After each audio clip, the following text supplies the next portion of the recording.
തിരുവല്ല ചാത്തങ്കരിയിൽ സഹകരണ ബാങ്കിന്റെ ജപ്തി നടപടി നേരിട്ട കുടുംബം അന്തി ഉറങ്ങുന്നത് ടാർപോളിൻ ഷീറ്റിന് കീഴിൽ. CPM-ന്റേതാണ് ഈ സഹകരണ ബാങ്ക് ഭരണസമിതി.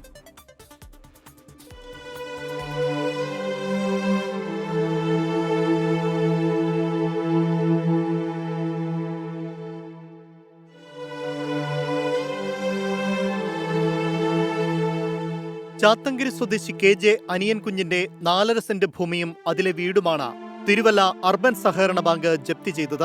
വീട് ജപ്തി ചെയ്തതോടെ കിടന്നുറങ്ങാൻ മറ്റു വഴികളില്ലാതെ വന്നതോടെ വിദ്യാർത്ഥികളടങ്ങുന്ന കുടുംബം വീടിനോട് ചേർന്ന് ടാർപോളിൻ വലിച്ചു കെട്ടിയാണ് ഇപ്പോൾ താമസം.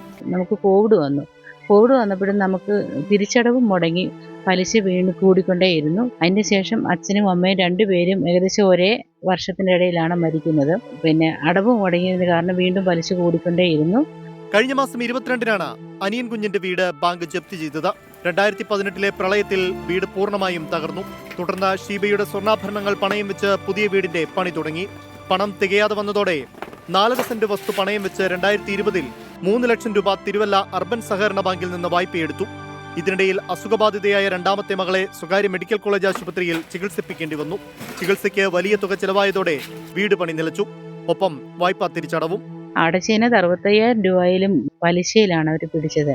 അങ്ങനെ ഈ കഴിഞ്ഞ മെയ് 22-ാം തീയതി നമ്മളെ അവർ വെളിയിലിറക്കി. ഇപ്പം നമ്മൾ കുഞ്ഞുങ്ങളും ഞങ്ങളും കൂടി ഇപ്പോൾ സിറ്റ് ഔട്ടിലോട്ട് കുഞ്ഞുങ്ങളെ കിടത്തി ഞാനും ഭർത്താവും പുറകിൽ തന്നെയാണ് കിടക്കുന്നതും കഞ്ഞി വെക്കുന്നതും എല്ലാം നമ്മൾ ആ ഷെഡിനുള്ളിലാണ്. 6 മാസം മുമ്പാണ് സഹകരണ ബാങ്കിൽ നിന്നും ജപ്തി നോട്ടീസ് വന്നത്. അന്ന് ചിട്ടി പിടിച്ചതും അല്ലാതെയും കിട്ടിയ 65,000 രൂപ ബാങ്കിൽ അടച്ചു. പിന്നീട് വീണ്ടും അടവ് മുടങ്ങി. നിലവിൽ 3,23,000 രൂപയാണ് ബാധ്യത. നിയമപ്രകാരമാണ് ജപ്തി നടപടികൾ പൂർത്തിയാക്കിയതെന്നും ഒറ്റത്തവണയായി തിരിച്ചടച്ചാൽ 2,67,000 രൂപയ്ക്ക് ബാധ്യത തീരുമെന്നും തിരുവല്ല അർബൻ സഹകരണ ബാങ്ക് അധികൃതർ പറയുന്നു. AV ജയശങ്കർ, 24, പത്തനംതിട്ട.